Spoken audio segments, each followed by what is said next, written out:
During the American War of Independence, the American soldiers had to deal with the lack of just about every essential survival item. They had a problem with clothing, with blankets, with shelter. But one of the things I want to talk about today is the lack of food and the kinds of things that they were encouraged to cook when they did have food.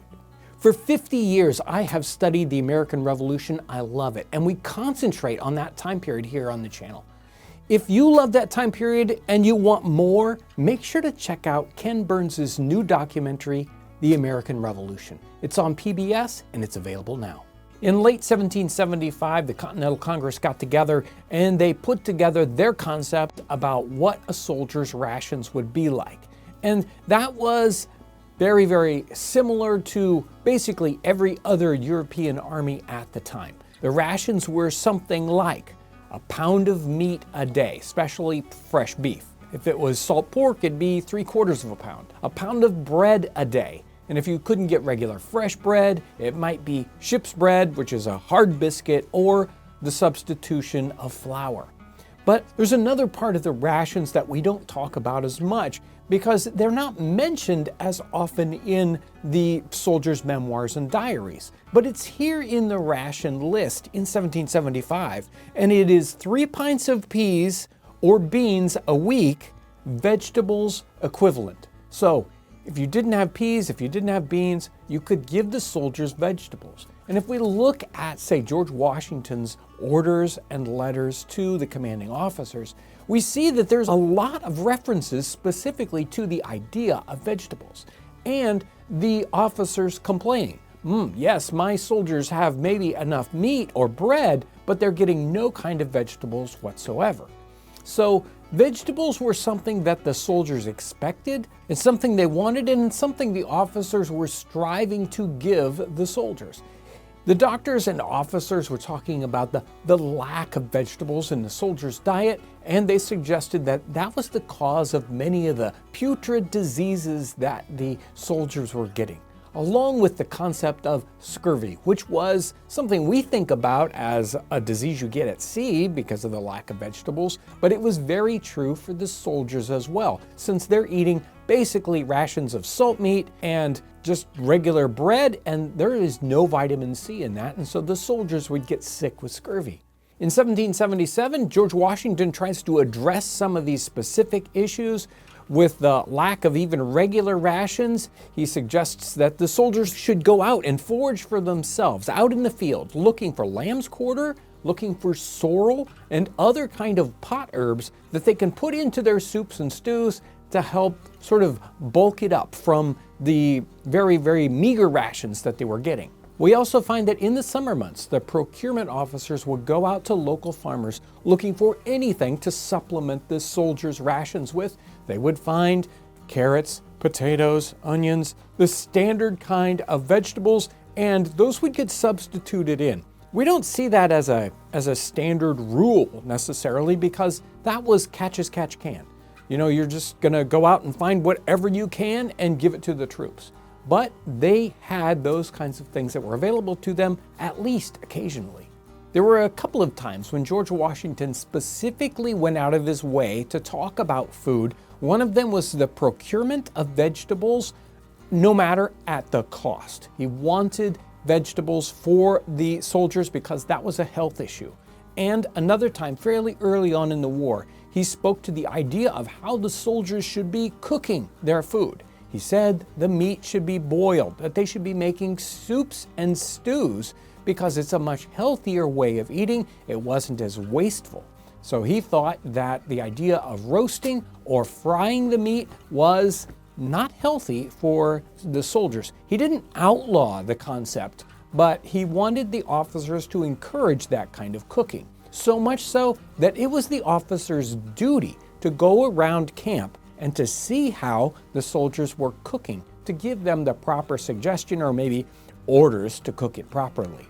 Interestingly, there's a recipe that comes out of Great Britain in 1778. It was specifically a suggestion for troops that are camped in sort of the city, and this is called a recipe for a cheap soup for 6 persons.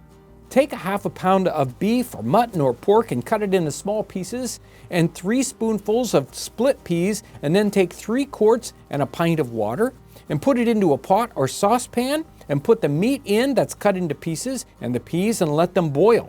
And then put in 3 turnips, 3 Jerusalem artichokes, 3 potatoes, an onion, some celery, all that's been cut into small pieces, and boil them over a slow fire for 3 hours. And the recipe kind of goes on. It talks about spicing and all these wonderful things. Now, that was for troops that were right there by the city that could get whatever they needed. A lot of the things that were included in here, they thought, well, this is a substitute. You might put in Jerusalem artichokes, or you might put in potatoes, or you might put in carrots. I doubt the soldiers would have all of them at the same time, and I don't think that was the intention of the writer of the recipe at the time. But it was to encourage the troops that eating a soup or a stew is a much better way to use your rations. I don't think anybody really needed a recipe for soup in the 18th century, but maybe these soldiers that were really 18, 19, 20 years old, maybe they did need a recipe. We've got here the makings of a royal soldier stew. We've got a full ration of meat. I've got bread. I've got some greens here and vegetables, a cabbage, some watercress, some carrots, even some potatoes and onions. We can make this amazing stew and it'll be nice. It'll be easy. Let's start off with water in our cook pot. This is a standard vessel that a soldier would be issued. I've got about a gallon of water. And we'll get that boiling. And into that, we're going to place our smaller chopped up pieces of our meat ration. Doesn't matter whether it's a salt pork ration or a fresh beef ration, either one of those will work. But we are probably, as soldiers, going to cut that up fairly small so it gets distributed through the entire stew. And along with that meat ration, we're going to go ahead and put in a little bit of barley. They talk about that in this particular soup for 6 people. The idea that we could put rice in there if we had it, or some other grain to thicken it. Barley is one of the best choices for thickening soups in the time period as well as now. So just a little half a cup of barley is really going to thicken this up and give you more of a meaty flavor. After that cooks for a little while, say an hour or 2, then we can add our vegetables. We can add our chopped up potatoes, add our chopped up carrots, cabbage, whatever greens we're able to get as a soldier, and those will go in a little bit later so that they don't break down completely. This will cook for another hour or 2. They call for 3 hours in this. It probably doesn't need to cook that long, but it really depends. In the time period, the cuts of meat could be extremely tough, so 3 hours might be the perfect time for a soldier 250 years ago.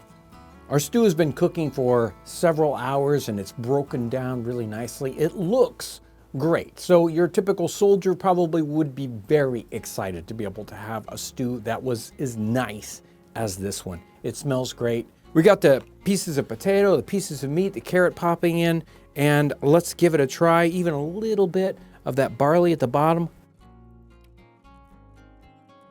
Wonderful flavors. You know, I think about the soldier's life and how tremendously difficult it was. We cannot truly imagine it in this day and age, just how difficult it was, how cold it was, exposed all the time, sleeping in tents, not having enough clothing, not having enough food, and just experiencing this gives us just the tiniest glimpse. This was difficult to put together in this kind of setting. Their setting would have been 10 times more primitive, more difficult.